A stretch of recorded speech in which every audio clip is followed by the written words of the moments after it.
Okay, good evening, everyone. Yeah, my name is Daya DMO, and yeah, it's good to see you guys here today. This is the Teach in the UK webinar, part two. Last week we had part one, and in part one I shared about how to teach in the UK, the key processes and the kind of people that the UK system is looking for. And I was very emphatic about the system really desire uh teachers of physics, especially science generally, but physics in particular. And I made mention of the fact that in the UK, people who study biological sciences, for example, are able to teach the biological side of things. So you can handle some chemistry as well. But oftentimes that physics is a bit tricky. And also, about 3, 4 years ago in the UK, there was a gentleman called Mr. Gove, who was the education minister many years ago, and he came up with a new system. And so, about 2018, we have a new curriculum in the UK that places a lot of emphasis on recall knowledge. So until before the pandemic, if you're doing your GCSE, which I'll come to later, you have to recall 21 physics equations. Now, kids have not been taught how to recall, and so that became a rigorous thing for kids to be able to remember, and you will need specialists to be able to help them to find a way to remember. So the teaching of physics became very rigorous, and most schools struggle to get physics graduate to teach. And like I said last week, it's not like a domino effect. You don't have enough physics teachers. The take-up of physics in colleges has reduced, so people are not going to university to teach physics. Uh, and then you don't have a lot of physics teachers. So what you have is like this circle that continues. And that's the reason why you want people from outside who are so passionate to come in to teach this subject so people can get, so the kids can get even more passionate about the subject. And then we spoke about languages as well, modern and foreign languages. So primarily Spanish, Mandarin, German, French, and also the opportunities in maths as well. So these are the key areas that if you're in that space, you have an opportunity to take things further. And I spoke about training to teach in the UK as well. I've had a few inquiries about that as well, and I did say that it's a viable option for those who they don't have a teaching qualification and they want to come here to teach, because if you have a qualification, you are thrown in the deep end. But if you go to school to learn how to do stuff, then it's helpful. And I gave an example of myself. I came to the UK, I did the PGC, it was helpful for me. I was able to, for a year, I was able to understand how the system works, and which was it was an invaluable period for me before going into teaching. So, but there are, there are pros and cons to both, and I'll be sharing some of those things later on today. So that was a summary. I was hopeful that today I'll get someone from TLC and to come and share with us. I got someone, but I'm not sure. It's yeah, but just a minute.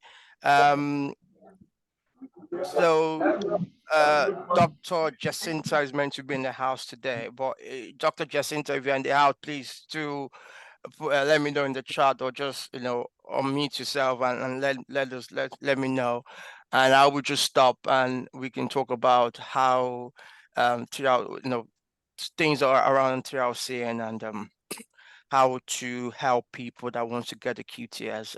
If she's unable to join, then apologies, but she did send that she will be able to join at some point. So hopefully before the end of this, she would join in and share a few thoughts on that aspect. So you want to teach in the UK? Well done. You want to train to teach in the UK? Well done. Now, what are the challenges of coming to teach in the UK? And that's where I want to start my contemplation today, because again, last week I put this slide about how science, MFL, and maths are in high demand in the UK, and the need to work on people coming to teach those subjects. So just move this down. All right, so challenges. I just want to share something with you very quickly about something that happened a few weeks ago. So teachers at the Kent Secondary School went on strike for a second time after very poor pupil behavior left them fearing for their safety. There was an industrial action taken at this place, and that's where I want to start from. Teaching in the UK is very challenging. Behavior is a big issue in the UK. And I would say that is one major problem that we have in the system. Most teachers' mental health have deteriorated because of this. Oftentimes, some schools, you do a lot of firefighting. I must say this is not in any way generic in all schools, but in some to most schools, this is a big issue, and this has further been heightened after the pandemic. I mean, you've got some kids that during the pandemic they didn't have any boundaries, and so after the pandemic, coming to school became a big problem for some of them to receive boundaries from adults, and that has created a big problem in the system. So behavior is a big problem in the UK, and I'm sure and I know in some schools in Nigeria and Ghana, you're not allowed to. There are no. Well, there are limited punitive measures you can put in place. You can't even touch the kids. You can't do anything other than just report if something happens, and you need to find a way to manage that space when it happens. So behavior is a big issue, and for those that wants to train to teach, when you go through your teacher training, they will really help you to find a way to different ways to be assertive in your lessons, different ways to manage behavior in your lesson. And I must say, for people coming from a diverse background, it's even gets a bit worse, because not only are you dealing with behavior, I will say this as well, you are also dealing with the culture shock as well. So I've left Nigeria for quite some time, so I don't know how kids behave that much. But I remember when I came and went into a school and saw the way some kids behave, it was a culture shock to me. I was like, I know people were unruly back home, but there are things you don't do to your teachers. There are ways you don't talk to them, and I found that quite challenging when I came. That wow, things can happen like this, and it's something that when I came, I was like, okay, this is like something I didn't anticipate would be an issue in school. So you have that behavioral challenge there, and you one of the things you must be able to do is to be very assertive. How do you use your voice to control a lesson? How do you use a posture to control a lesson? There are a lot of non-verbal communication that over time I have developed, that when I go into a lesson, I make the kid feel my presence in that lesson without saying a word. There's some things I do. There are some ways I talk to them. That there's a way I use my voice that assert a level of respect from me to them. And those things, they were learned with blood and tears. It wasn't something that, my first year or second year of teaching that I grasped that much. In fact, my first few years, it was very challenging. I will be very honest. Very, very challenging, especially somebody from an ethnic minority group coming to teach in a school. And for me, it was hard as well because I was in an area where it was predominantly white, and so some of the kids had not seen a black teacher as well. So when they saw me, they were like, "Who is this guy?" If you go some parts, and we haven't got time. Demographic is something you need to look at as well. If you go some parts of the UK, you will see a certain extraction in some part more than others. London is very diverse. Manchester, for example, Birmingham is, for example, there are areas in the UK that are very diverse. But where I start, it wasn't really diverse at all. So I was part of the first person that they. Hello, okay, you can unmute yourself, please. So I was like the first person to saw, to teach with this color. So it was very challenging. And so behavior then mixed with the fact that you are not an indigenous as well. The way you talk, you don't talk like them. So that was another factor. So behavior is a big issue. Then also the way you sound is a big issue as well.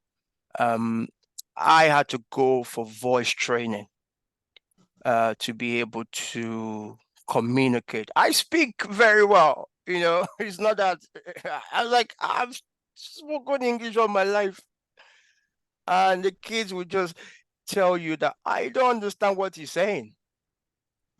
I'm like, really? If for those who come into the healthcare system, you're dealing with adults. Adults are still very, very, um, they're not, they're still very polite in terms of how they would say, "Oh, can you please repeat yourself? I beg your pardon." But kids, sometimes they've got no filter. They will just tell you, "Well, I don't understand what they say." And some of them will just be so blunt. The way they will talk to you, sometimes you will be like, "Oh my goodness, that is so rude. That's so disrespectful." So I had to find a way to improve the way I sound. And that's why one of the things I would really advise anyone coming to teach in the UK is to begin to watch how,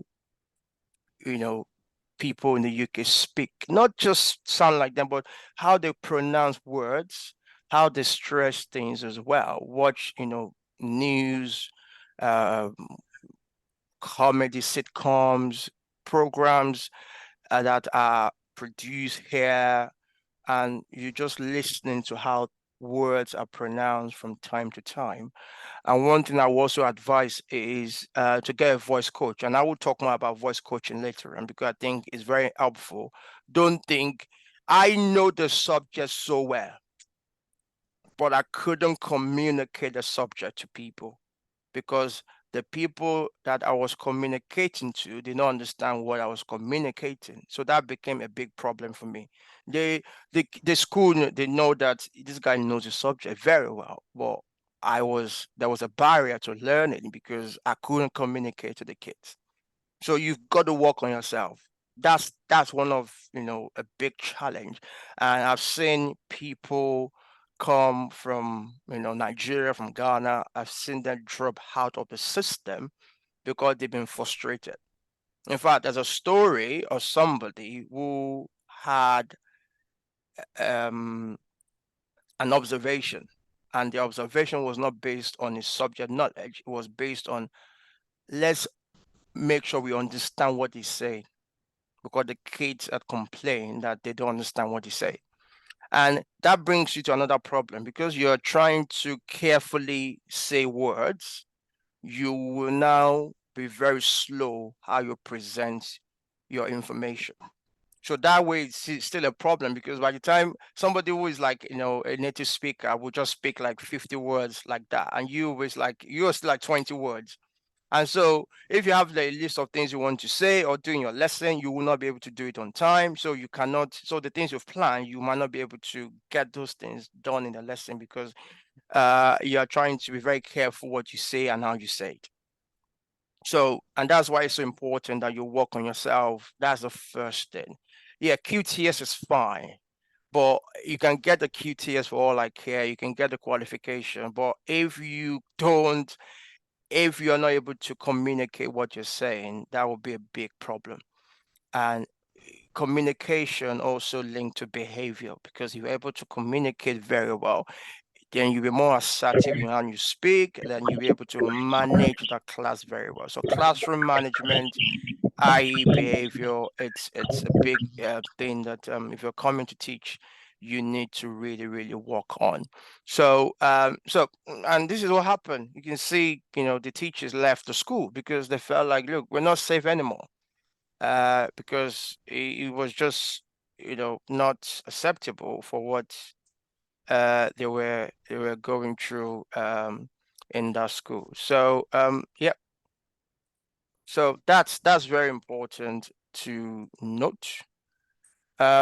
So again, retention factor, that is something as well. Some schools have struggled to, retain teachers. And these are some of the factors, as you can see on my screen. There's always challenging working conditions. Your first year, you would think like you're working like you go to work, you take work home to keep working, and then when you get home, you will keep working as well, because you will work and work. There's no way your first or second year of teaching, there's no way you will not spend longer hours working. You have to do lesson planning. Okay. You have to plan your lessons. If you're a scientist, you have to check the equipment. You have to do a risk assessment. Every time I do an experiment, I have to do a risk assessment. If something happens, I have to record it. I have to make sure the kids are safe. If something happens, and I've had one or two near misses in the past as well. Thankfully, nothing has happened, that is so serious. But you need to do a lot of planning. Um, there's a scheme of work, but you have to differentiate your lessons as well, because there are different kids at different levels in your lesson.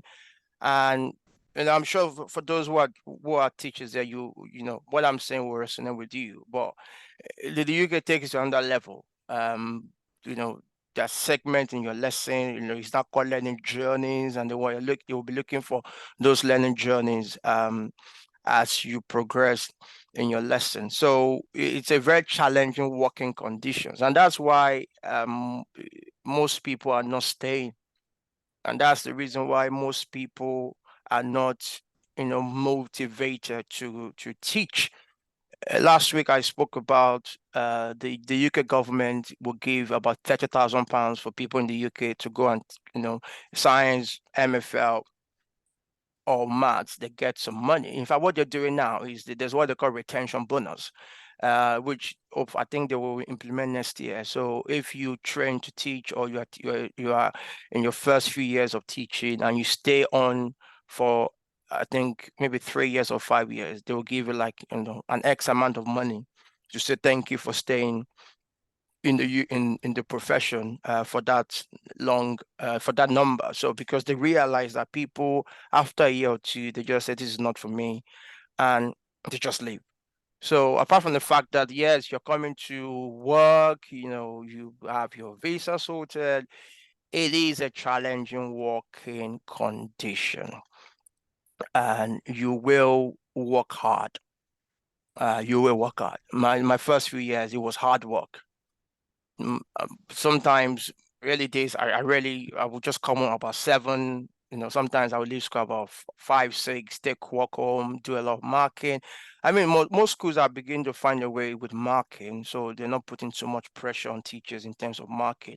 But because you're coming from a different system, the first few years it will be hard work, and you will put in those hours at the start. And if you don't do it, it becomes a problem as well, because it shows that you're not, taking your job seriously, and that itself is a problem. So yeah, So we have talked about three things. I've talked about, behavior. I've talked about yourself, and then I've talked about the working conditions as well. Those three things are very, very important that you really need to work on to make the most of it. Because what you will find is you will come in, realize that what have I brought myself into? And if you're not careful, your mental health can deteriorate big time. Um, Things may not go the way you've planned it. The school may not be happy with your progress. And they may just say, look, we'll give you a month or a term to turn things around. And if you don't turn things around, we'll be asking you to leave. And don't forget, all this is tied to the teacher standards. So in the UK, we have 8 core standards that every teacher needs to be able to show in their lesson. Last week I spoke about safeguarding. Safeguarding is important in schools in the UK. You have to safeguard the kid, make sure they are safe in your lesson, make sure that nothing happens to them. And also you yourself, you need to make sure that you are looked after as well, so that you don't break down as well. So your emotional intelligence is very important when you come to teach here. Kids will call you names. I can't start sharing the things I've been called in the past, terrible things. Um, the things and well, there's some things that are generic that they call different people regardless of your skin color. But sometimes you sadly you still have racist remarks. Um, you have some things that sometimes if you're not careful, you can break down. And that's the reason why you have to be very careful the kind of school you go to. So when I started, I was just looking for a job. So I didn't consider, a lot of factors that would determine whether I teach in the school or not. I just in the job, let me just get one. And and because I was desperate, I didn't have the options that most people have. Caucasians, like, okay, I don't want to teach in this school because of the ethos, the environment doesn't suit my kind of person. But I didn't have the option when I started. And because I didn't have that option, I went into some schools that were very challenging, very, very challenging. In fact, one of the I mean, this is in the news, so it's not private news. So one of the school I was, there was a knife attack. The school, a boy came in to the school with a knife, you know, trying to hurt another person. And I won't go into much detail. I'm just trying to give you a picture of how terrible that was and being there at that time and just witnessing that and like what's going on here. It's just not what I'm used to. So, but if you have the option, you can be selective of where to teach. And that is where that's where I call it demographic analysis. So there are a lot of socioeconomic factors that you can look at. And then you look at yourself as well. Who am I? What kind of place will I be able to flourish as a teacher? And I can give you an example, and I'm not saying this to bring down a particular area, but somebody who grew up maybe on the highland in Lagos, and somebody who grew up maybe on the sub mainland in Lagos, they will not have their exposure will be different, and so you expect behavior to be different as well. And the same thing goes in the UK. There's some place in the UK that I have been so lucky. I taught in a school in the UK. And that school was in the top 10% nationally. So when I taught in that school, I knew there's a difference between teaching in the school that is in the top 10% nationally and teaching in an inner city school. There was a major, major difference there. And I did everything I could to stay in that school because I was like, this is the perfect place for me. I had no issue whatsoever. But guess what? It was that school that the story I shared earlier about being hacked. Somebody came to observe a lesson because there was a colored person there who was asked to teach a lesson so that the kids can understand what he's saying. So, but behavior was much better in that place, but he brought it with his own different problem as well. But I felt much better in that setting because I could teach the lesson. I could show off what I know. The kids felt like, who is this guy that has come to teach? I'm like, I will show you. I will show you. By the time I dealt with them for like a lesson or two, they know this guy knows his stuff, and that's the beauty. If you can show them, what you're teaching, then oftentimes they come and say, that teacher knows it. So, but the other schools, I just felt like I cannot stay in this place. I can't.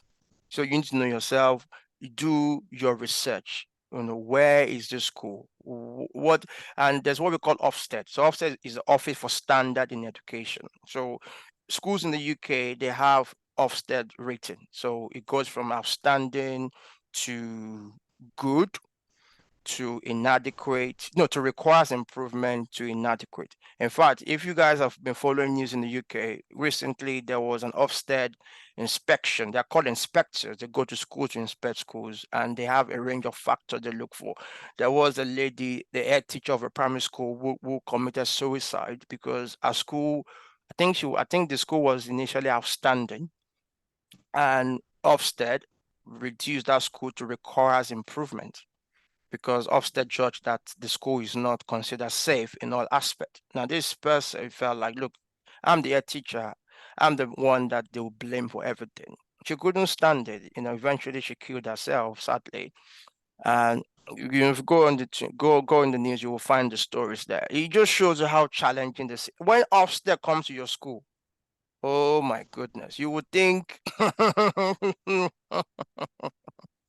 you would think something, an earthquake is about to happen. I have been in schools where Ofsted came. I've had Ofsted twice in my career, and I remember the second time. It was like the weeks before I couldn't sleep properly. It was like pressure upon pressure. The school has to show this, has to show this. You have to mark their books. You get visit from the senior leadership team unannounced, and all of a sudden they are putting pressure on you all the time to get things done. So you realize that, wow, this is work. But when Ofsted goes, and then it's like, so if you have a good rating, then the school is good.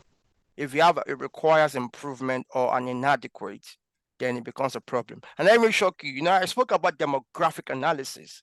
So if you look at the lady I spoke about earlier that sadly committed suicide because the school was downgraded, there was one thing she said. She said that the community will blame her because most parents move into that community because that school is a very good school. So house prices in the UK sometimes is tied to schools, bizarrely. So people move to area because they feel like, oh, there are good schools in that area, so I'm going to move in there. And so because there's a demand for houses in that area, the price goes up. I know some areas very close to me that prices there are just skyrocket high because there are very good schools in that area. In fact, there are some schools that I know that I've been trying, many years ago, I tried to get into those schools to teach. There was no, because teachers were not living in those schools because they are very good to outstanding, But where you find most of the applications are schools that requires improvement and sometimes good. So you need to do your demographic analysis, look at the socioeconomic factors, look at the deprivation rate in that area, look at the Ofsted report as well, study the report carefully. What does Ofsted say in the past about the school? There's a lot of information on the DFE website. You can just look at the school, understand the school. When you have an opportunity to talk to the teachers or the head teacher, you can ask them questions. Why are you recruiting? There are schools that I know that they've not had a physics or chemistry teacher for at least 5 years. They've had, we call it supply cover. They've had people supply come in, just teach and go because nobody wants to stay. Nobody, nobody wants to stay in the school because, like, I know this one. No, never. I don't want to stay. So it's and that's why it's important that as you are thinking of coming to teach, I want you to know that there are challenges as well. But the good thing is that with the right emotional intelligence and resilience and support, you can do it. When I started, I didn't have any support. I had to, oh goodness, I had to go through myself. I remember a few of my colleagues then, most of them left teaching. And most of them just let say, oh, this wahala is too much. After 5 years, I'll get my indefinite leave to remain and I'll go and do something else. So most people endured. They endured the system for 5 years because they felt like this is the only way to get my indefinite leave to remain in the UK. So let me endure for 5 years. But I said to myself, I will not endure, I will enjoy. And I had that mental shift. How do I enjoy this rather than endure? If I leave the system, I'm living of my own, it's my choice. I'm not being pushed out. And I began to work on myself. I read books, I get support. I had one or two people like my mentors that really supported me. And today I'm so happy that I did that. Like I said last week, I am the newly qualified teacher mentor, early careers teachers mentor, PGC mentor. I've been the chemistry lead for school. I have written about 75% of the chemistry curriculum in the school. I have, I've been STEM coordinator. I've raised funds for different schools. I'm also an examiner. So there are three examining bodies in the UK. I'm an examiner for two of those examining bodies. I've been recognized by the joint JCQ, we call them Joint Council for Qualification in the UK for service to examining in the UK. And but before getting to those points, it was hard work. It was hard work. And so if there's something you will pick from this today, if you're coming here, work on yourself. The English you speak in Nigeria, if you speak it with the kids here, yeah, they, the way they will deal with you, you will ask yourself, sorry, I'm just being very honest tonight, that what have I brought myself into? So you need to work on yourself big time. If you've got questions, I think because I've got quite some, I know this is like 7:42. I'm going to stop now because there's still quite a lot I want to say, but let me just stop and entertain questions. I want to give people time to talk. It's very possible we might go beyond an hour tonight, but I just want people to like ask questions and I'll be happy to answer. So if you've got any question or Titi, if there are questions, please let me know.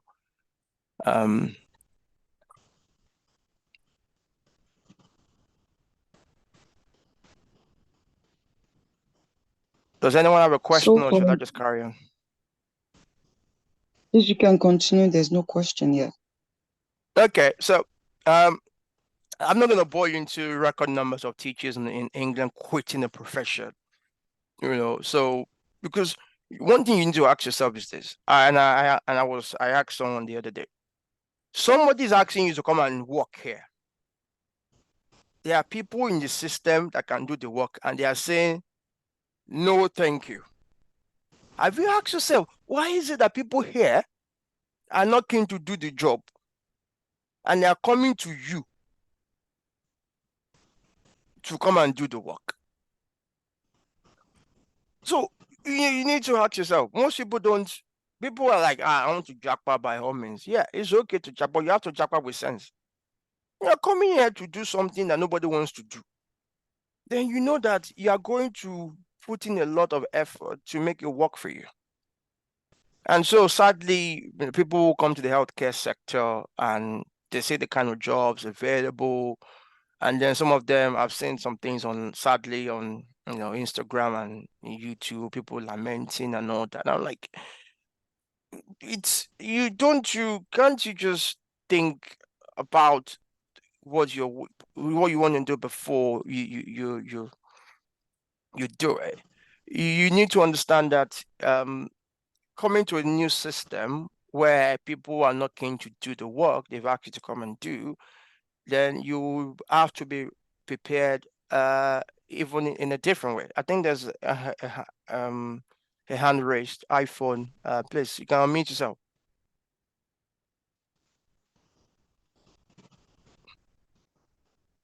iPhone, you can unmute yourself, sir or madam.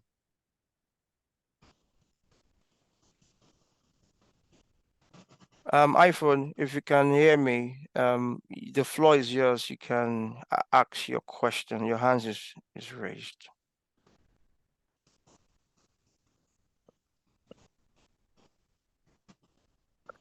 Okay, I think I'll carry on. So what I'm saying in essence is that you need to understand what you're coming in to do. On the flip side, there are a lot of opportunities as well, like I said last week. And one of the things I want to quickly share is the fact that the starting salary for teachers in the UK is about £30,000 now.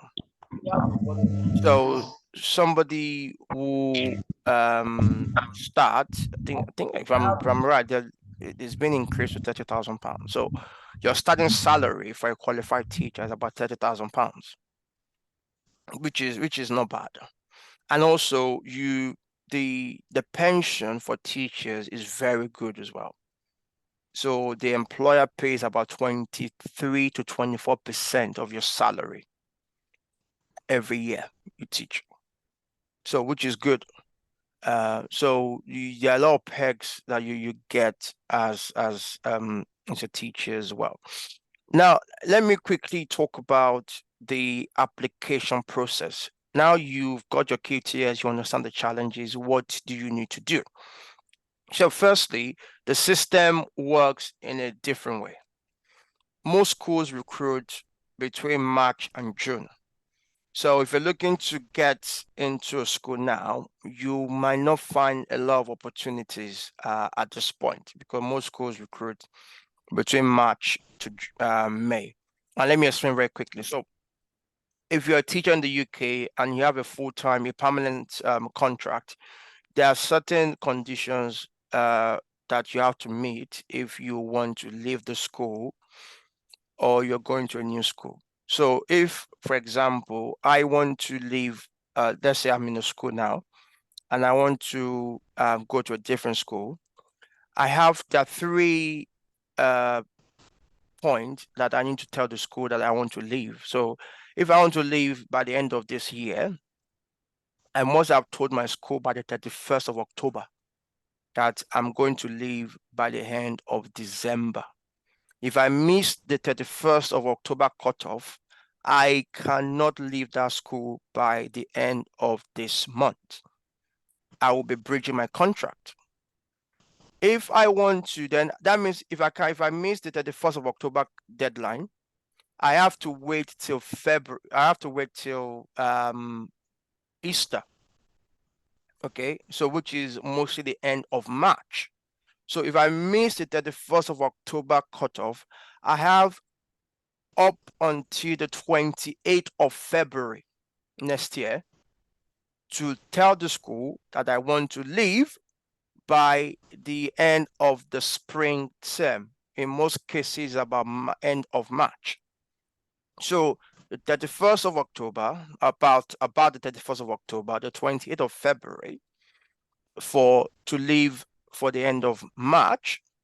Then if I miss that cutoff as well, then I have up until about the end of May to tell the school that I have to leave in July. So let me repeat that. So that you have by the end of October, the end of February, and the end of May for you to leave for July, so that the school can then know you're leaving and find somebody to for September. Most teachers tend to leave by the end of the summer term, which is July. So most teachers will put in their notice by about the end of April, and to let the school know that they are leaving by the end of July. So most schools will receive those letters about March and April, because that's when they will start planning for the new academic session. So they will then look at the vacancies that are available, and then they go to the market to look for teachers. This is where you guys, for those that want to immigrate, you guys come in.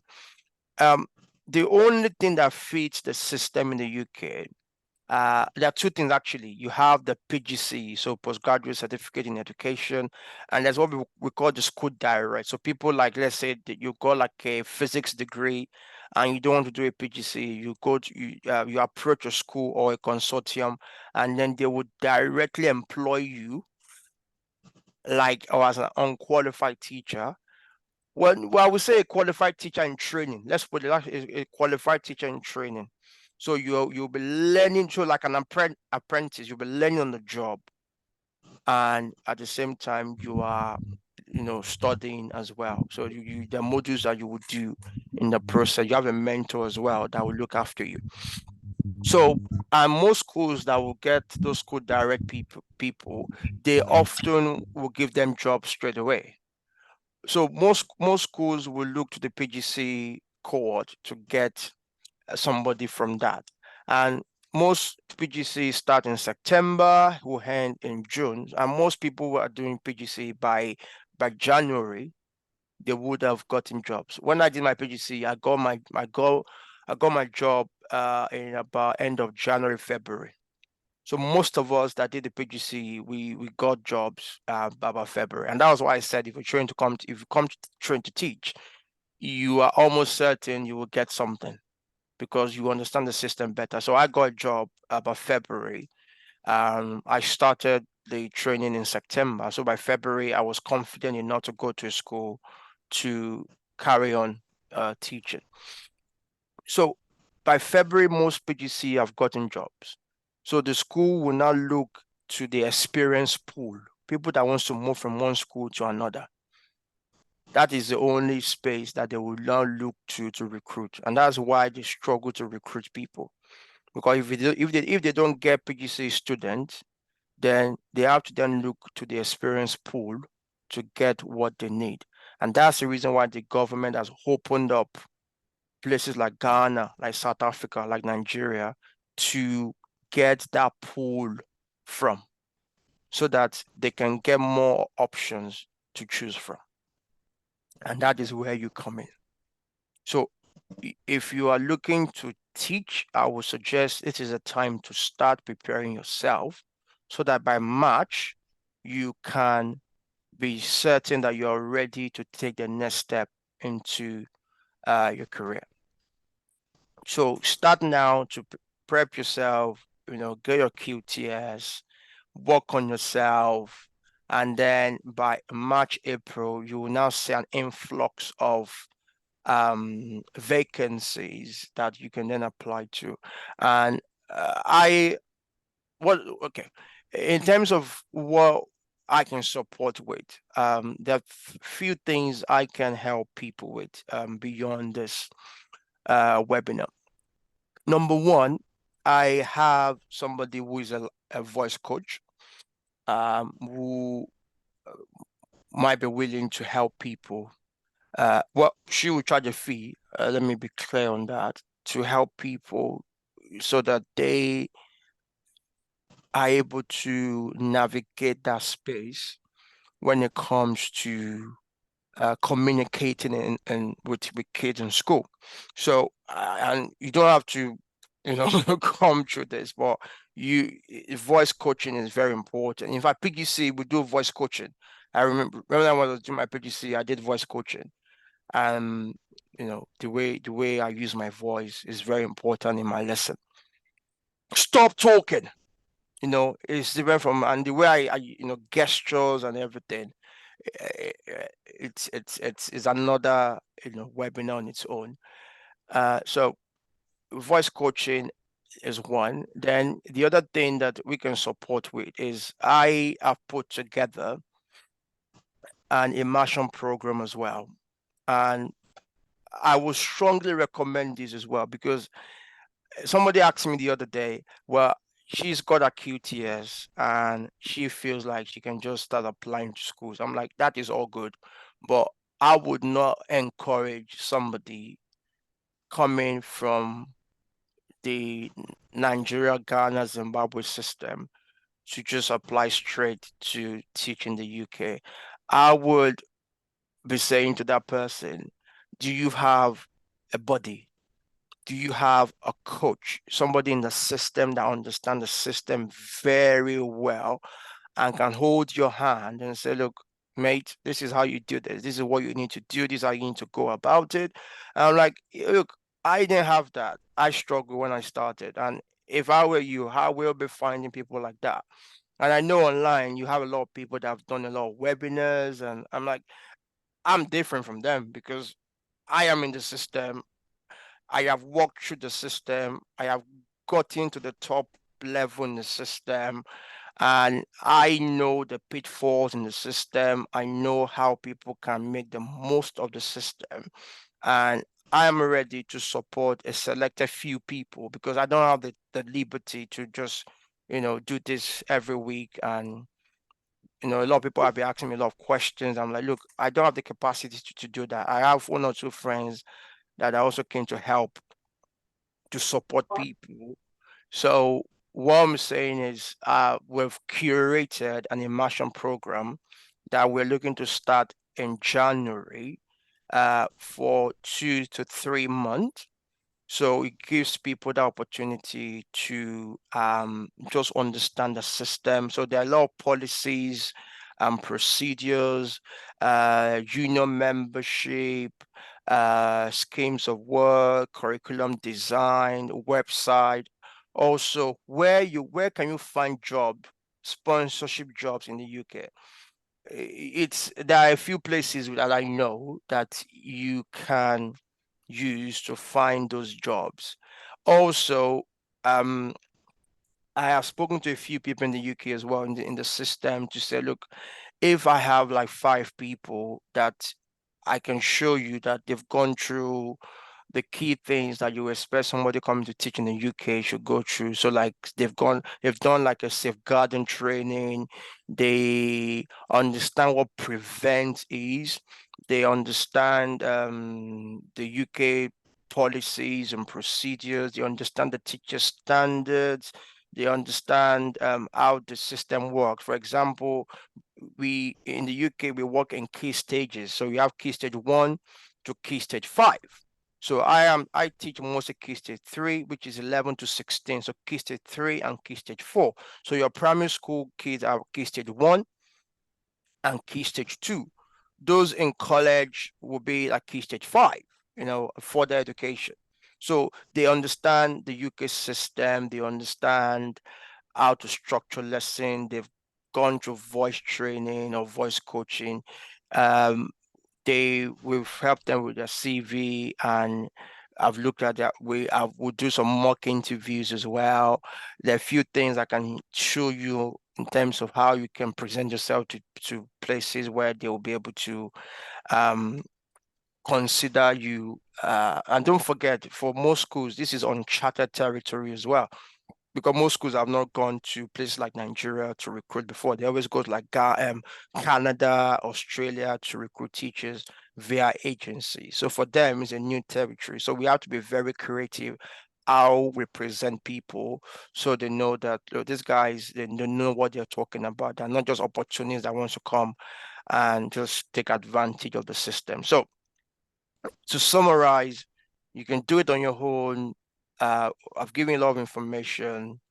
Or if you're looking to, or somebody that wants to train in the UK and has a physics background or a chemistry background or has a languages background in Spanish, German, Mandarin, Chinese, and those modern languages or maths, we would like to hear from such a person. Or if you really want to now take the next step, you say, okay, I think I know enough, I want to come here to teach, then also we have opportunities that you can take advantage of. And I think you can also do it on your own. We've got enough information that I've shared with you today. I don't know if TT has got, there's a link, there's a form, there's a Google form that will be pasted in the chat. You feel free to please click the link, send it to somebody you know might want to take things further. And what we then do is we'll collect those information, and we'll send. Let me just admit this person. We'll collect the information and take it from there. So by January, we'll just kickstart. I'm not looking for a lot of people because, like I said, it's intense. So we're looking for like between 5 to 10 people, no more than that. So we can really support them and make sure that they do well. They try. Hello. Because hello, we can hear you. I can hear you. Thanks so much, Hold Mr. on. of this Please hold web. on. Okay. Please hold on. There's somebody who is to ask a question before you. Just waiting for him to finish. We'll Okay, I'm talk to you. done. Please, I just want people to ask questions because I've been talking for too long. Okay. No Please ask your questions. Kehinde Aborishade. Kehinde Aborishade, are you there to ask your question?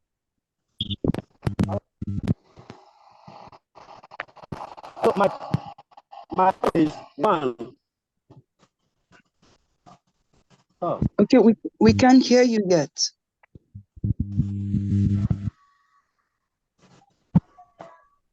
Could you please check the audio from your end? We can't hear you yet. My question, hello, this is Aborishade. Can you hear me? Yes, we can hear you now. Hello, can you hear me, please? This is Aborishade. We can hear you now. Please go on. Yeah. I have this question. Thank you first and foremost for this information. My first question is there any age restriction for whoever wants to teach in the UK? That's my first question. My second question is the difference between PGDE and PGCE that he mentioned. Are you with me? Hello? Yeah, carry on, sir. Yeah. I just muted myself, that's all. Okay, I said one. Is there any restriction for whoever wants to teach? My second.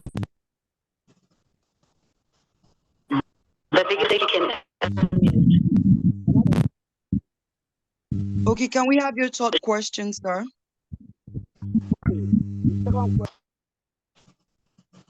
Could you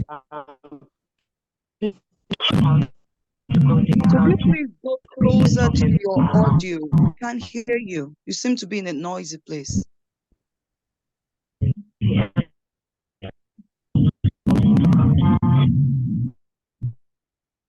Okay, maybe you want to type.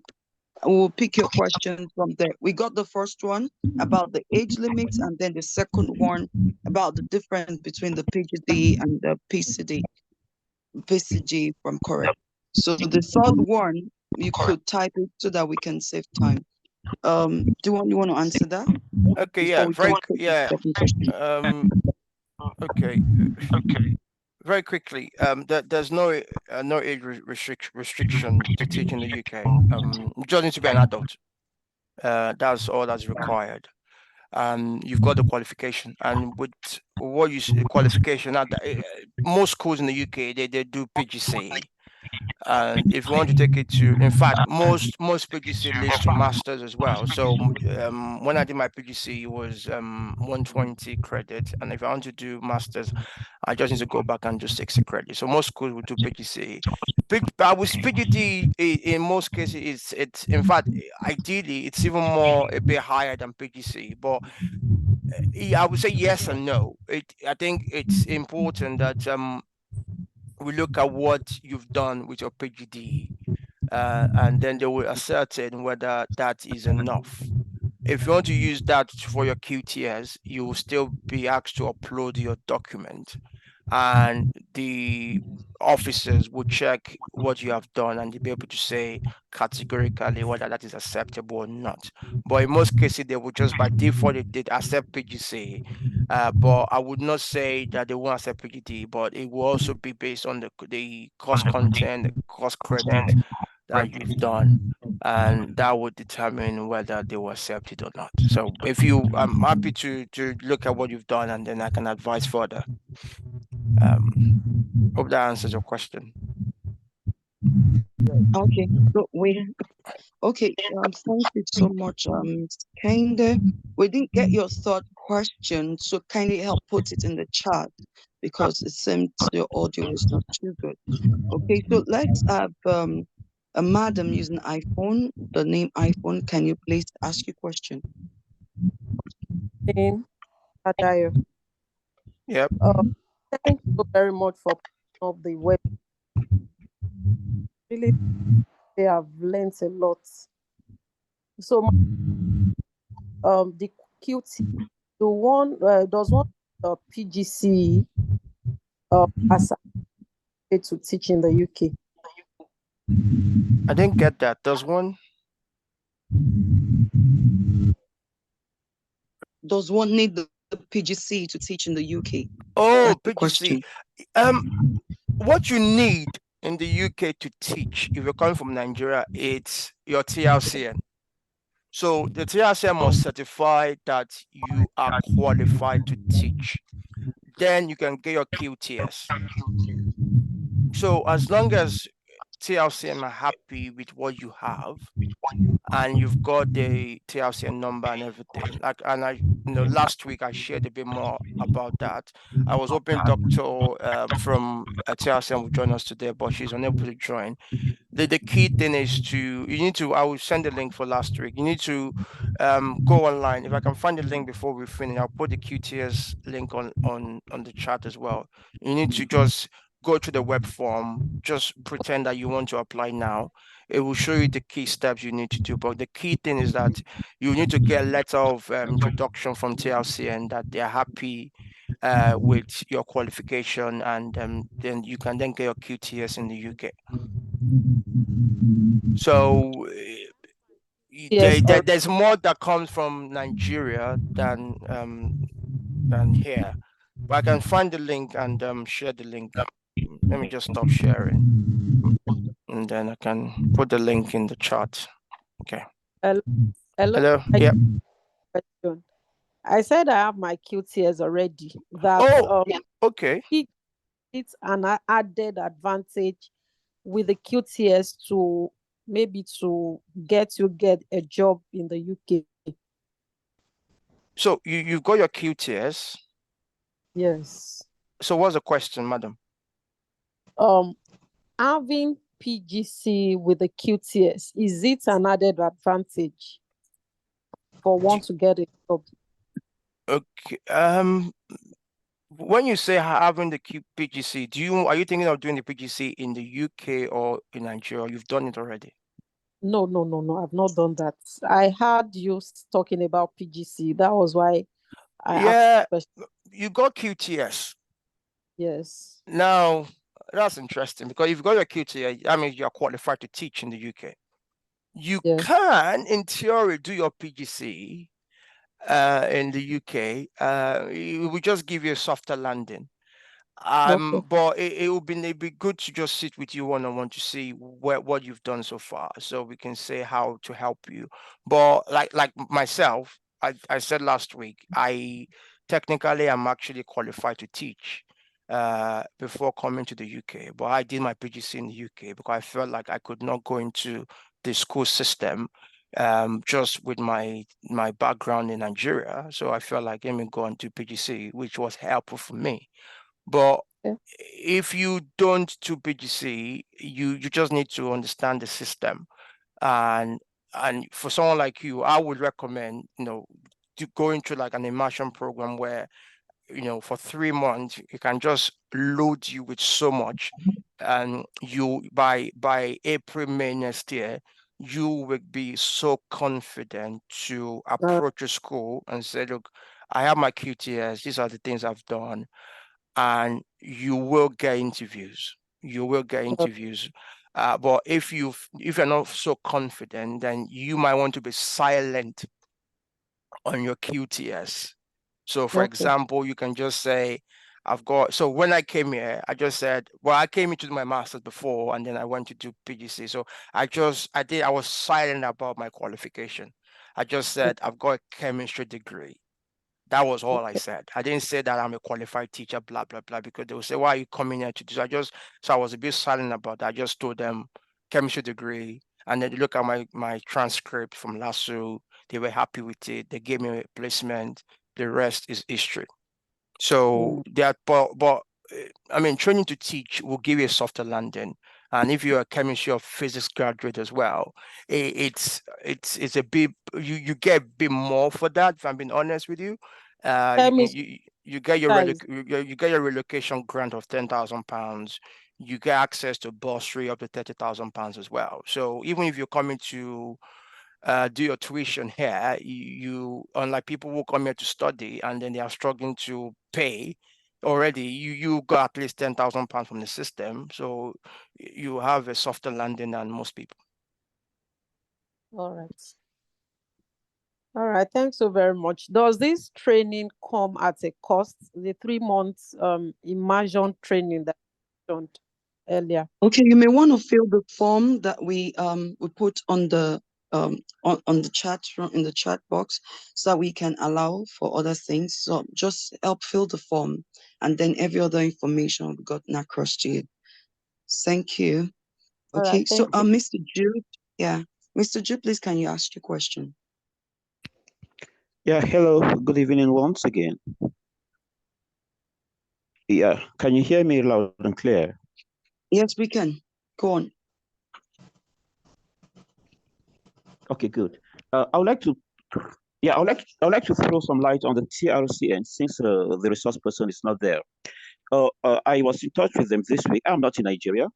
Yeah, I was in touch with them this week, and all you need to do is to get your license. If it's expired, you renew it, and you get they will in turn apply for the QTS to the QTS in the UK for your letter of professional standing. So that the ones who are supposed to do that and not you as an applicant.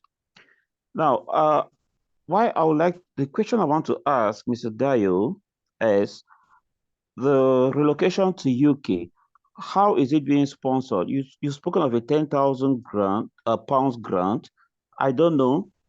Once you have the QTS and the school needs your services, how does the relocation take place? Are you supposed to pay to fund your movement to the UK, or it's going to be done by the school? That's it. And not to take much of our time, I would like to make an observation or an ad. While I was in doing an immersion program in Portsmouth, Sadai, when we met, I asked the question at the end of the immersion program that I realized that most staff in all the schools were quite old and they had been there for like over time. And the question I asked was, is teaching no longer interesting? Is it not attractive in the UK for the younger staff or so? I think I get to understand why they've brought out this program to reach out to Nigeria, Ghana, and the Southern African countries. So the first thing is the relocation. How is it done? And I've talked about the TRCN, which I think is quite clear because I actually got to them since I was the last webinar. Yeah. Thank you for that information. Yeah, I've not talked about much about relocation. So let me quickly say something about that. So I've got in fact, there are three things I should have mentioned. So the voice training, the immersion program, and then there's a visa option as well, which people can do by on their own, but I can always signpost people to someone that can help. So you will need to let's take for example, you are ready to apply, you find the school, you do your interview, they're happy for you to come, then the school will now sponsor you. So the school will give you a certificate of sponsorship. Then you have to do your visa application in Nigeria. So you take your certificate, your document, you send it to the embassy or the High Commission, and then they will then decide whether you qualify for that visa or not. And then you have to pay the appropriate fees as well. I know, in fact, this week they've just increased everything. It's crazy now. You have to pay the NHS surcharge. So it's called the International Healthcare Surcharge. It's now £1,000 per year. So, and I need to also check, they're trying to stop dependents coming to the UK again. So if you're coming to study, in most cases, you might not be allowed to come. But I need to clarify what exactly they're saying. You might not be allowed to bring your dependent to the UK again. They're trying to stop the number of dependents coming with the main applicant to the UK. So you need to do all the visa application yourself. Hopefully you get that. You can come here 3 months before you start the job. Now when you now come, you would have spent the money before coming. I must make that very clear now. When you start the job, then you have to apply for this relocation grant. As we speak, for those that came in this year, the application was open till October. So let's say you started in the school in September, the application was open from then till end of October, which again, if you remember what I was saying, because at that point, that is where most schools would have decided whether they want, well, teachers would have decided whether they want to stay in the school or not. So the application will open again in January, and then we'll close in February, presuming people have come in January to start for the new term. So that will close in February. Then it will now open again in about March, end of March, April for the third term. For those who come in at that point, to then it will close probably about June. Then you apply for the relocation payment. If you're coming to teach, you can only access the relocation payment of £10,000. But the good thing is that if you, with some negotiation, you can negotiate with some schools. They can help you with your relocation. They can pay towards it. Some schools might be a bit generous. They can find you a place to stay for the first month and the first 3 months. But those are things that you have to negotiate with schools. If you find a job with a county, you can negotiate as well. Nothing is, in this UK, if you can negotiate very well, you can get something better. So I would say you get your £10,000 afterwards, case by case basis, depending on the school, you can negotiate with them on what they can help you with in the short term. If they're happy, they can even give you like something to help you settle, and then they take it from your salary. And don't forget, like I said, you get at least £30,000 for starters, and that is also dependent on where you teach. So if you teach in London, for example, you're looking at about £36,000 for starters, because there's what they call London average, a London waiting, that you get paid if you work in London. But the cost of living in London is a bit higher as well. That's why they pay you more in London. So if you live in London, then you have to pay more to stay there. So yeah, you get the payments. And in terms of like youth or adult, it's just you'll be surprised that some of the people that you've seen, they might be they might be in their 40s, but they look older than 40s, because teaching, if you're not careful, it can age you quicker, in the UK, because by the time you shout and shout and shout and scream and mark, and you're walking hours and hours, before you know it, if you're not careful, you age faster. So oftentimes you find people who are actually in their 40s, 50s, looking like 60 or 70s, because of the stress. Stress make people age. And that's why you need to know that at the early stage you have to, and that's why one of the things they're trying to work in the UK is to how to help people with their mental health, because most teachers, I can give you an example. There are schools where every single day a teacher is always calling sick. You have like 5 or 6 teachers calling sick every day because the stress is too much. So, some teachers are signed off work for a term, sometimes for a year, because of their mental health. So, and you just age quickly. It's just when teachers have a day off, you will think that they've won jackpot. They are so ecstatic, they are so happy because the stress, the burden is too much. And that's why you can't, if you come from a different country and you're by your own, God help you. It's just hope I've answered your question, sir. Yes, you have, Mr. Dayo. Well, one last thing. What's a timeline for the QTS to be issued? Again, it's with TLCN. So again, if I share my screen, I can quickly show you guys again, just for 2 minutes. Where's Zoom there? Where are you? So very quickly, I will just show you. So again, this is what I shared last week. Check eligibility to apply. If I say yes, you ask me for my stuff. If I say no, continue. And then which country? You're just a Ghana, for example. And then said, do I have a teaching qualification? You must have completed in the country where if I say yes, and university degree, yes, and then qualified to teach, yes, and then there's a teacher qualification again. You just yes. If I say yes, I will show you something very quickly.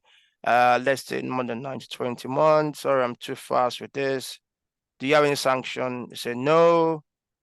Now, say you're eligible to apply. Now, if I show you the sector, you see, these are the things you need to provide for QTS. Your passport, your birth certificate. So one of this, okay? And then proof of qualification. You see, you must hold a qualification into UK level 6, so which means your degree level. And for any qualification, you need to provide a certificate. So you need your certificate from your school. You need a transcript. Very important. They cannot now. You see us. They cannot apply. They cannot accept diploma in education or post-second. This is Ghana actually. Should have done Nigeria, but proof of English. So you need to show proof of English, and that is one thing that people. So you get your medium of instruction from a university that you've actually completed your course in English, or you are able to get one of these IELTS or Pearson's exam stuff. And okay, this one, okay, Ghana is interesting because I should have done for Nigeria. I thought it would be the same, but this is actually, let me just see. Let's see. Let's just go back. Let's see if we can just do Nigeria, and you would see that they would then ask you for TLCN. So they will ask you for your TLCN number. Let me just give me a minute. Again, yes. Yeah, continue.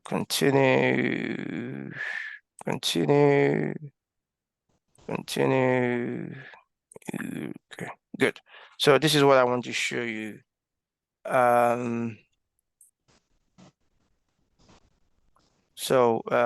There's something.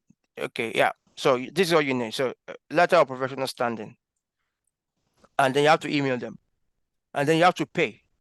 So they will send this to this email. So you can request that. So they will send it to this email, and once you submit your application, they will notify TLC and that you've applied for QTS. It says they will charge you 60,000 pounds, naira, sorry, for providing this letter of professional standing, and they will need your QTS application reference as well. So if you're able to do that from Nigeria, from the Nigerian side of things, then they'll be happy. And then you need to prove of work as well. So references as well is what they require. And once you're able to provide that, they've made it so simple so people can apply. They don't want you to be too complicated. So, but the main issue comes from TLCN, and TLCN is certifying that they can give you that letter that you've actually letter of professional standing that you're a teacher in Nigeria. And then you just apply for your QTS. That's it. So I can apply, put my email, and then I continue. Okay. So probably we can take one more question, and then no, our time is fast spent. If there's any.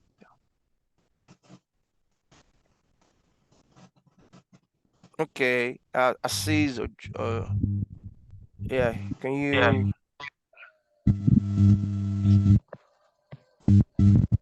Good evening. Yeah, good Good evening, evening, sir. sir. Yeah. Thank you so much for the privilege, for the opportunity.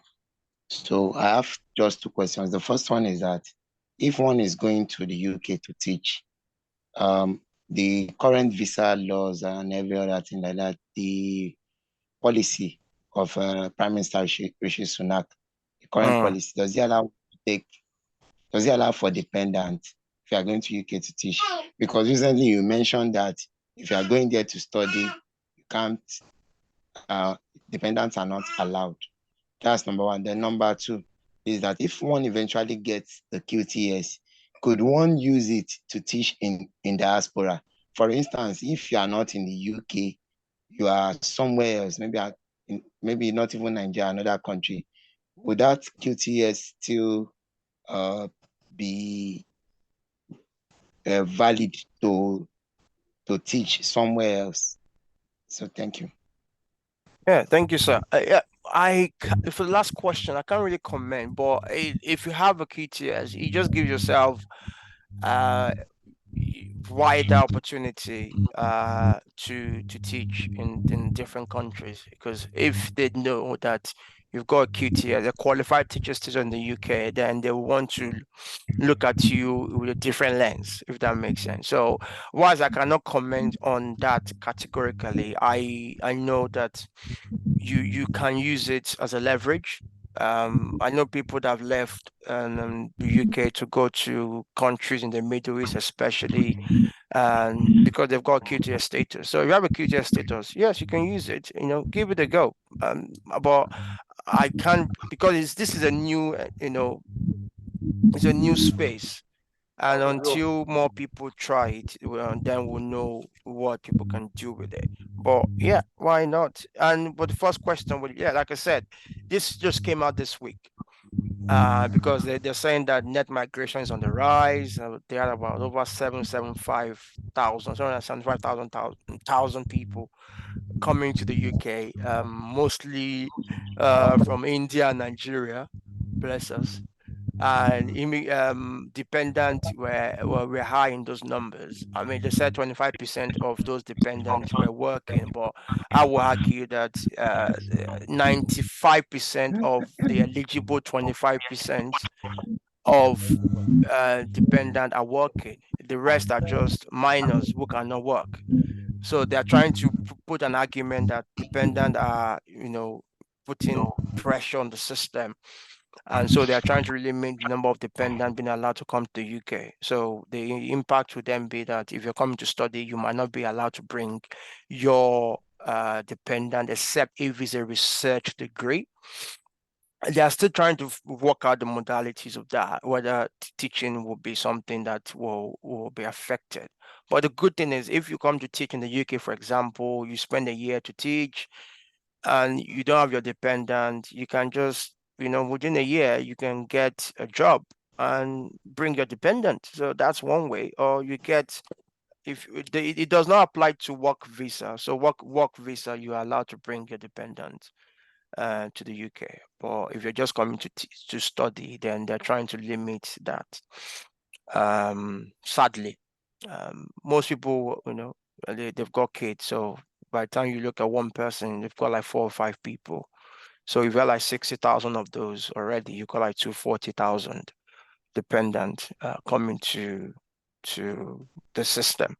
So that put a lot of stress on on things like education, things like housing, things like it's not, so there's a lot of it, and that's one of the reasons why if you're coming, it's very important that I know where you're coming so that I can tell you, look, that place, there's a lot of crisis when it comes to accommodation. There are people that came to study, they spent 3 months in a B&B, in a hotel because they didn't have accommodation. So you've got to, make sure you know somebody very reliable that can give you the truth about things.